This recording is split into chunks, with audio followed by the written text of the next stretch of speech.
Assalamualaikum warahmatullahi wabarakatuh. Perkenalkan, kami dari kelompok 6 akan menjelaskan tentang analisis estimasi kurva waktu untuk model regresi linear terbaik terhadap faktor-faktor yang mempengaruhi proses produksi semen di PT Semen Gresik. Selanjutnya kami akan memperkenalkan anggota kelompok kami. Yang pertama ada Muhammad Firmansyah dengan NIM akhir 10, kedua adalah Nur Laila Fauzia dengan NIM akhir 38, lalu ada saya sendiri, Niwan Widya dengan NIM akhir 50, yang terakhir ada Fani Agustina dengan NIM akhir 98. Bab 1 pendahuluan. Yang pertama adalah latar belakang perkembangan di sektor industri, baik industri kecil, sedang maupun besar, tidak terlepas dari pertumbuhan dan perkembangan informasi.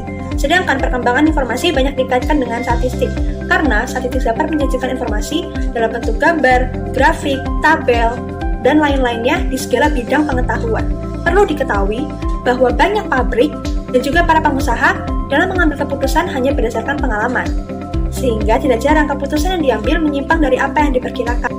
Karena pengaruh tekanan inflasi, di beberapa pembangunan proyek pemerintah di bidang sarana dan prasarana dibatalkan dan ditunda, sementara proyek swasta pun juga tertunda. Konsumsi pada tahun 1997 yang semula diperkirakan akan meningkat 108 di tahun 1996, pada kenyataannya hanya meningkat 7,98. Keadaan ini pada tahun 1998 ternyata berkembang lebih berat. Dengan demikian, persaingan dalam negeri akan semakin ketat, sehingga setiap produsen akan mencari peluang untuk ekspor guna menyalurkan kapasitas produksinya. Oleh karena itu, dari pihak perusahaan harus pintar dalam menggunakan faktor-faktor produksinya. Untuk mencapai tujuan yang diperlukan, analisis produksi. Selanjutnya adalah rumusan masalah. Penelitian ini digunakan untuk mengamati perilaku dari variabel yang penting, di mana variabel yang digunakan adalah variabel jumlah produksi semen selama satu periode tertentu. Variabel bahan baku, batu kapur, tanah liat, pasir besi, pasir silika, dan gipsum. Variabel biaya pemakaian listrik, variabel biaya bahan bakar, variabel upah, dan variabel biaya operasional.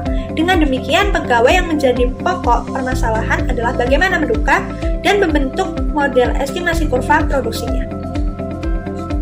Tujuan penelitian. Adapun tujuan yang hendak dicapai adalah mencari estimasi kurva terbaik di antara faktor-faktor produksi yang berpengaruh terhadap semen di PT Semen Gresik. Selanjutnya dalam manfaat penelitian, dapat mengetahui perilaku output yaitu produksi semen selama periode tertentu dan perilaku input yaitu faktor-faktor produksi. Yang kedua, pabrik dapat berkutat memperkirakan perlu tidaknya menambah produksi atau meniadakan ekspansi dan perbaikan lain seperti menambah bahan baku, menambah tenaga kerja, dan lain-lain. Selanjutnya saya akan menjelaskan mengenai metodologi penelitian. Yang pertama adalah sumber data. Data yang kami gunakan ini merupakan data sekunder yang kami ambil dari data skripsi dengan judul Analisis Statistika terhadap faktor-faktor yang mempengaruhi proses produksi semen di PT Semen Gresik serta menduga fungsi produksinya, yang ditulis oleh Fristianovita dari Institut Teknologi 10 November atau ITS Surabaya. Kemudian yang kedua adalah variabel penelitian, di mana di sini kami menggunakan dua variabel penelitian, yakni variabel dependent dan variabel independent. Variabel dependent sendiri sering juga disebut sebagai variabel output atau variabel respon, di mana variabel respon yang kami gunakan di sini adalah jumlah produksi semen Gresik dalam 1 ton. Kemudian yang kedua adalah variabel independent. Variabel independent adalah variabel bebas atau juga sering disebut sebagai variabel prediktor yang mengakibatkan adanya hasil atau timbulnya perubahan pada variabel respon atau dependent. Variabel prediktor yang kami gunakan di sini adalah ada dua, yakni jumlah bahan baku batu kapur dalam ton sebagai X1 dan upah atau gaji pegawai dalam ribuan rupiah sebagai X2. Kemudian adalah langkah analisis regresi. Dalam melakukan estimasi kurva, kami melakukan langkah-langkah sebagai berikut. Yang pertama adalah melakukan regresi linear berganda, kemudian yang kedua menganalisis ANOVA-nya, kemudian yang ketiga melakukan uji asumsi klasik untuk menguji linearitas, melihat koefisien korelasi, serta menguji multiko, menguji heterokedastisitas, dan pengujian data pencilan. Kemudian yang keempat melakukan estimasi kurva dengan membandingkan nilai R-square, R-adjusted, MSE, atau membandingkan nilai-nilai lain yang memungkinkan untuk menguji signifikansi model baik secara regresi linear, non-linear maupun polinomial sehingga didapatkan model terbaik yang diuji secara parsial antara X1 dan Y dan X2 dan Y. Kemudian dapatkanlah model terbaik. Selanjutnya hasil dan pembahasan. Yang pertama kita lakukan uji linearitas terlebih dahulu. Dari yang pertama korelasi antara X1 dan Y dengan menggunakan hipotesis uji H0 hubungan antara X1 dan Y tidak linear.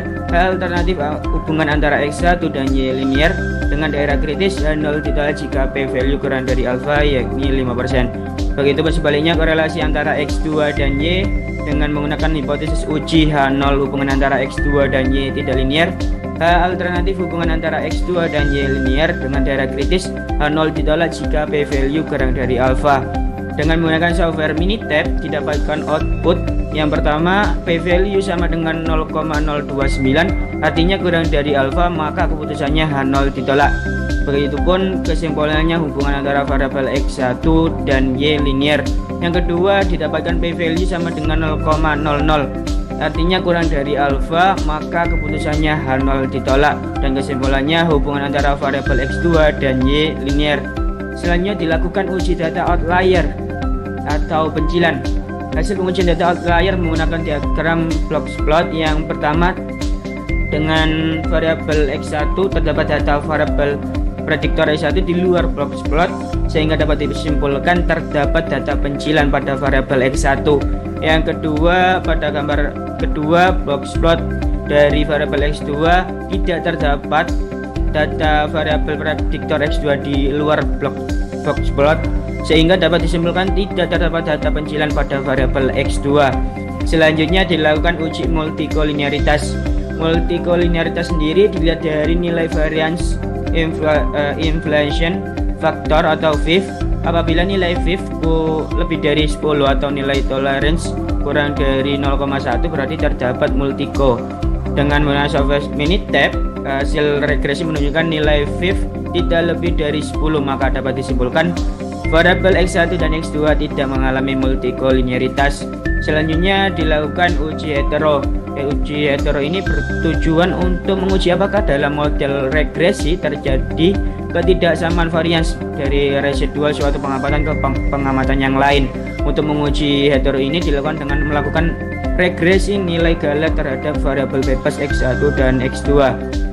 Dengan hipotesis uji H0 residual identik, yang satunya residual tidak identik. Dengan daerah kritis H0 ditolak jika p-value kurang dari alfa. Dengan menggunakan software Minitab didapatkan p-value sama dengan 1 artinya kurang dari alfa, maka keputusannya H0 ditolak. Dan kesimpulannya tidak terjadi gejala heterogenesitas. Selanjutnya adalah estimasi kurva terbaik.